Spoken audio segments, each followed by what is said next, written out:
Hello friends, મારે તમારી સાથે આજે એક વાત શેર કરવી હતી. જેમ કે તમે આટલા મોંઘા મોંઘા ટ્રીટમેન્ટો કરાવો છો, તો એ કરાવ્યા પછી તમે હોમ કેર કેમ સરખી રીતે નથી કરતા? હોમ કેર તમે સરખી કરશો તો લોંગ લાસ્ટિંગ ટ્રીટમેન્ટ ચાલશે.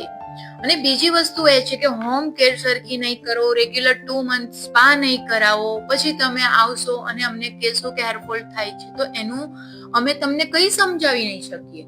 તો પ્લીઝ તમે ખાલી અમે તમને જે હોમ કેરો કહીએ છીએ તેના ઉપર ધ્યાન આપો, અને તમને યાદ ન રહે તો અમને કોલ કરો. અમે કોલ બેક તમે આપો કરો છો, એના અમે કોલ બેક બી આપીએ છીએ, અને અમે તમને જવાબ બી આપીએ જ છીએ. તો પ્લીઝ તમે આટલી મોંઘી ટ્રીટમેન્ટો કરાવો છો, એ પછી તમે તમારા હેરની ઘરે કેર કરો. હોમ કેર જે રીતે અમે સજેસ્ટ કરીએ છીએ તે કરો પ્લીઝ.